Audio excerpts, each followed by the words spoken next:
One of the most popular myths about ancient Rome is that gladiators always fought to the death in the Colosseum. This image of bloody and deadly combat is deeply rooted in our culture, but is it really true? In reality, most gladiators did not die in the arena. Although the fights were dangerous, gladiators were mostly trained professionals who fought for fame and reward, not simply to die. The goal of the fight was not necessarily to end the opponent's life, but to entertain the audience with skill and dexterity.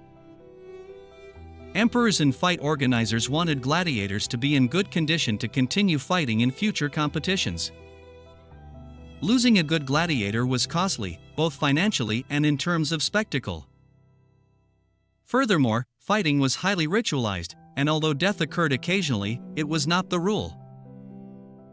In fact, many gladiators could earn their freedom after a certain number of victories, as a reward for their bravery and skill in combat. To increase the chances of survival, negotiations were often held with the emperor or the referee of the fight to decide the fate of the wounded combatant. When a gladiator fell to the ground and begged for pax mercy, the audience was expected to decide whether the fighter should live or die. Although, sometimes, the public vote was influenced by the will of the organizer.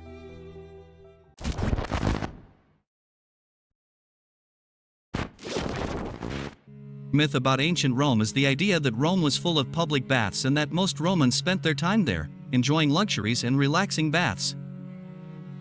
Although it is true that the Romans were known for their fondness for thermal baths, the reality is not so simple. Rome had a large number of thermae, which were huge bathing complexes that included pools, saunas, gymnasiums, and even libraries. However, these public restrooms were not accessible to all citizens. Only a part of the Roman population had the opportunity to enjoy the thermal baths. Since most people lived in more modest conditions and could not afford to go to public baths regularly. Public baths were most common among the upper classes and the Roman elite, who used them as a place of social gathering, as well as a space for relaxation and exercise. Although the baths were relatively cheap to access, the frequency of use varied according to social status and proximity to these large facilities. Furthermore, baths were not just for personal hygiene, but also served as places to chat, conduct business, and even discuss politics. It's important to note that the Romans did value hygiene, but bathing wasn't as universal as people think. For example, in many lower-class Roman homes, families did not have direct access to private baths and had to rely on public baths. Furthermore, although Roman baths were a remarkable innovation, they were not a daily ritual for all Romans, especially in rural areas.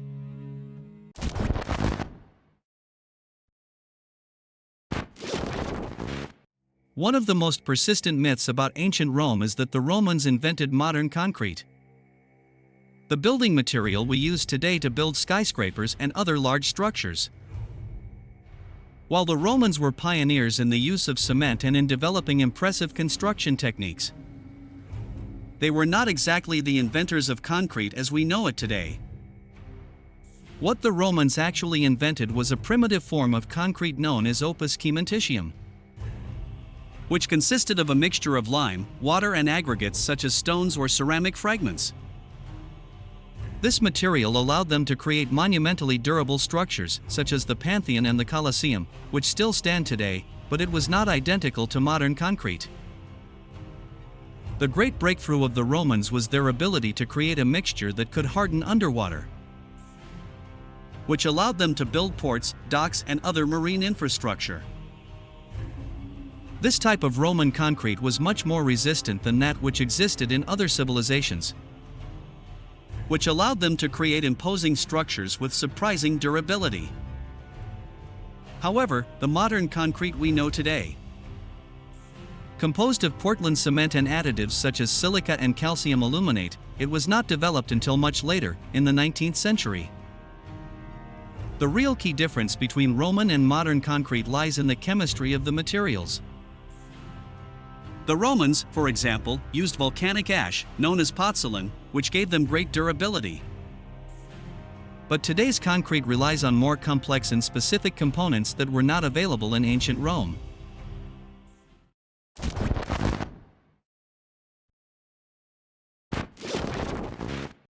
The myth about ancient Rome is the idea that Rome was always ruled by emperors with absolute power.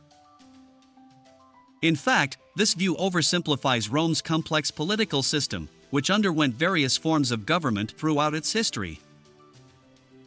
In early Rome, the city was ruled by a monarchy, and for the first few centuries of its existence. Rome was a republic, 509 BC, 27 BC.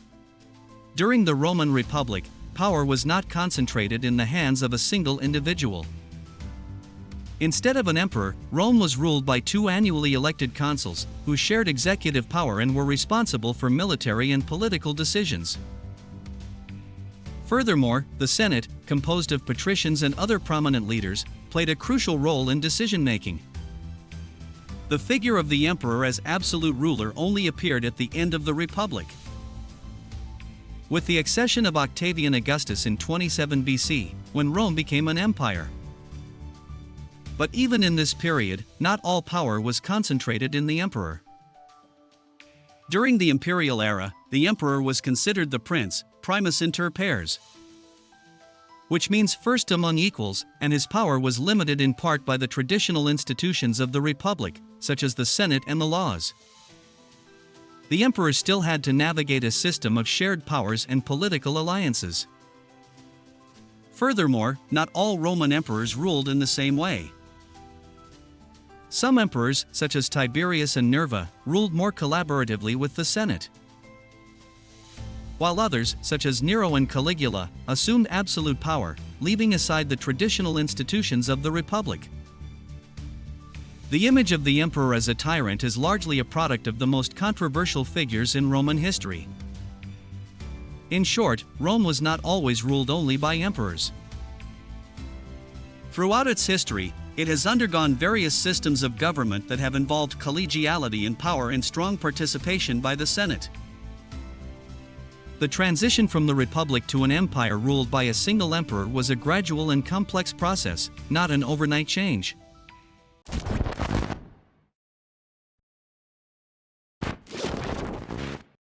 The most persistent myths about the fall of the Roman Empire is the idea that Rome fell suddenly and was the result of a single event. The fall of Rome is often presented as a dramatic and final act, as if the empire collapsed in a single, final blow. However, the reality is much more complex. The fall of the Western Roman Empire was not a single event, but a long, gradual process that spanned several centuries. Although the date traditionally marked as the end of the empire is 476 AD, when the last Roman emperor, Romulus Augustulus, was deposed by the barbarian leader Odoacer. This event did not mean the immediate disappearance of Rome or its influence. During the 4th and 5th centuries, the empire had already been in decline due to various causes, including barbarian invasions by tribes such as the Visigoths, Vandals, and Huns. These people began to press the Roman borders and loot key cities. But it was not until barbarian leaders took control of Roman institutions and its capital that the empire can be said to have truly lost its political and administrative power. Furthermore, internal civil wars, corruption, and economic problems also played a significant role in the disintegration of the empire. Rather than being a single cataclysm, the fall of Rome was rather a series of declines that affected different regions of the empire. Starting in North Africa, passing through Italy, and finally affecting Rome itself. The Eastern Roman Empire, known as the Byzantine Empire, continued to exist for almost 1,000 more years, with its capital at Constantinople. This shows that although the Western Roman Empire collapsed, Roman civilization survived in different forms, influencing the culture, laws, and social structures of Europe during the Middle Ages. Thus, the fall of Rome was not a single dramatic event, but rather a complex process that occurred over many years, affected by political, social, and military factors.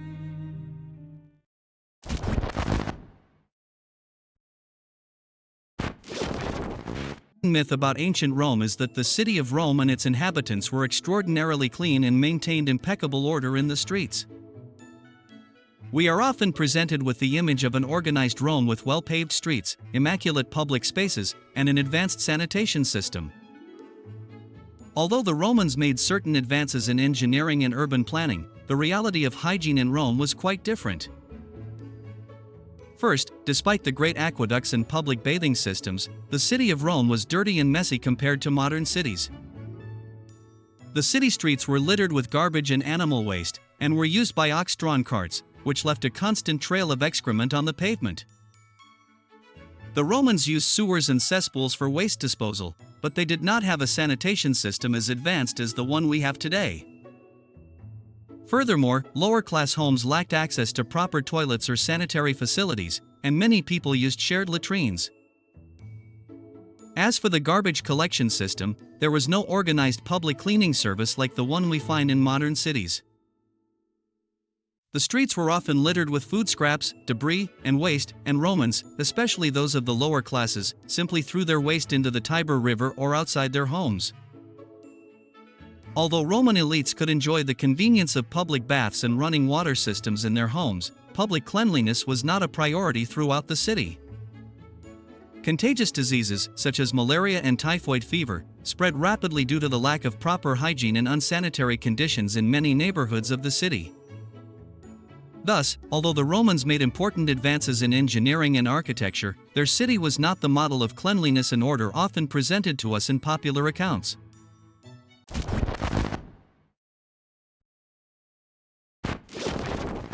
Common myth about ancient Rome is that Roman women were completely submissive and lacked any kind of power or influence in society. Roman women are often portrayed as figures relegated exclusively to the home and raising children, without rights or freedom. However, the reality was more complex. It is true that Roman society was structured in a patriarchal manner, and the laws favored men, especially with regard to inheritance, voting rights, and access to political power. However, Roman women played important roles in the family and the economy, and in some cases, enjoyed a certain amount of power and independence. For example, some Roman elite women were able to influence politics through their family relationships. And some, like Livia Drusilla, wife of Emperor Augustus, had great political influence behind the scenes. In addition, women who belonged to wealthy families could own property, do business, and even manage assets. Women who were widows or unmarried daughters sometimes had more financial autonomy than married women, as they could make decisions about their own assets.